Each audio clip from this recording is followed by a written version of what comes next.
تھا کہ ایک بندہ جا رہا تھا بیل کہیں کوئی چیز خریدنے کے لیے. کسی نے کہا کہاں جا رہے ہو؟ اس نے کہا منڈی میں جا رہا ہوں. کیا خریدنے کے لیے؟ بیل خریدنے کے, گھوڑا خریدنے کے لیے, گھوڑا خریدنے کے لیے. اس نے کہا انشاءاللہ.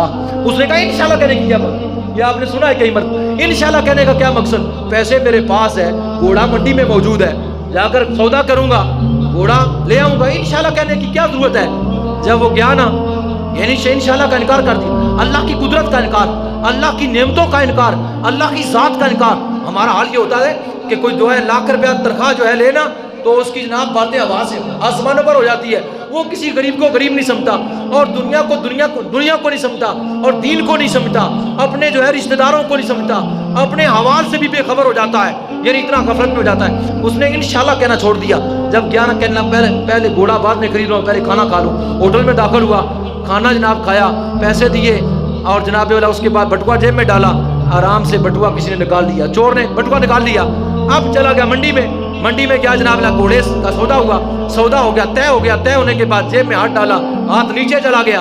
اب ایسے دیکھنے لگا کیا ہو گیا, عقل جو ہے ٹھکانے پر آ گئی, یہ کیا ہو گیا. اب جناب والا ذلیل اور رسوا ہو کر جب واپس ہوا تو وہی شخص رستے میں مل گیا جس نے کہا انشاءاللہ کہنا. اس نے کہا ہاں گھوڑا کہاں ہے؟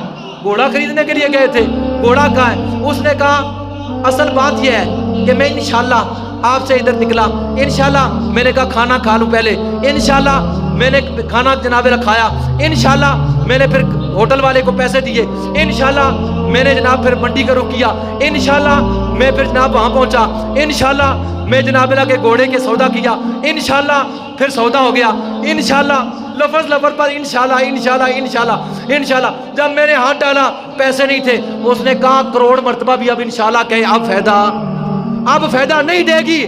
اگر انشاءاللہ اس وقت کہتا تو فائدہ ہوتا. اس لیے میرے مسلمان بھائیوں سوچو, اگر آج تم عبادت کرو گے تو فائدہ ہوگا مرنے کے بعد. اگر مرنے کے بعد کہو فرشتوں مہلت دو, اے اللہ مہلت دے, اس مرتبہ کروڑ مرتبہ بھی کہو نا فرشتوں کو مہلت دو, اللہ کو کروڑ مرتبہ بھی کہو نا مہلت دے, مہلت نہیں ملے گی. اس کو مہلت ملی تھی انشاءاللہ کہنے کی, اس نے وہ موقع گوا دیا. پھر انجام کیا ہوا؟ اب وہ 1000 مرتبہ بھی کہتا انشاءاللہ, بات نہیں بنتی تھی. اس لیے آج وقت ہے, وقت جب نکل جاتا ہے پھر وہ ہاتھ نہیں آتا. جب وقت نکل جاتا ہے ہاتھ نہیں آتا. اب وقت ہے, جسم میں طاقت ہے, قوت ہے, سارا کچھ ہے. اللہ نے کھڑا ہونے کی توفیق دی ہے, اللہ نے رکوع کرنے کی توفیق دی ہے, اللہ نے سر سجدے میں رکھنے کی توفیق دی ہے, اللہ نے جھکنے کی توفیق دی ہے, اور نظر قائم ہے, قرآن کو دیکھنے کی توفیق دی ہے, انگلیاں قائم ہے, اوپر رکھ کر پڑھنے کی توفیق دی ہے, بیٹھنے 2-3-4 گھنٹے بیٹھنے کی توفیق دی ہے. وقت یاد کر لو, جب یہ آنکھوں کی بینائی ختم ہو جائے گی, جب دانت ٹوٹ جائیں گے, جب سماعت ختم ہو جائے گی, جب گھٹنے جواب دے جائیں گے, جب کمر جواب دے جائے گی, جب پاؤں جواب دے جائیں گے, جب ہاتھ نہیں اٹھیں گے مکھی اڑانے کے لیے بھی اپنے ناک سے, جب خود پیشاب بھی نہیں کیا جائے گا, جب چارپائی پر پڑا ہوگا, اس وقت کیا کرے گا وہ؟ کیا اب موقع ہے؟ اب جو ہے وہ یہ سارے کام کر سکتا تھا, لیکن اس وقت جو ہے وہ وقت گزر چکا ہوتا ہے. اس وقت سوائے پچھتاوے کے اور کچھ نہیں ہے, سوائے پچھتاوے کے اور کچھ نہیں ہے.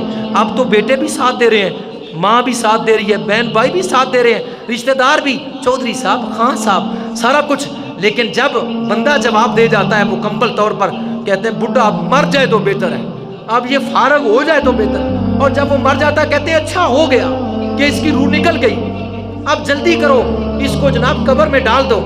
میرے بھائی اب خال مخالی قبر میں چلا گیا, کیا فائدہ ہوا اس زندگی کا؟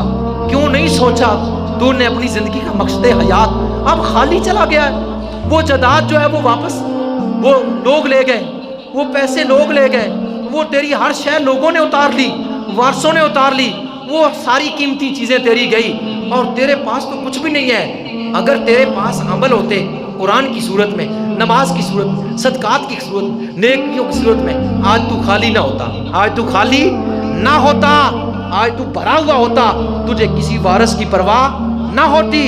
کہتا ہاں میرے پاس نیکی ہیں, میرے پاس عمل ہیں, اللہ اپنے فضل سے ان نیک اعمال سے اللہ میری جو ہے بخشش کر. لیکن خال مخالی چلے گئے, پھر پچھتاؤ گے جب وقت نکل گیا. پھر انشاءاللہ ایک مرتبہ کیا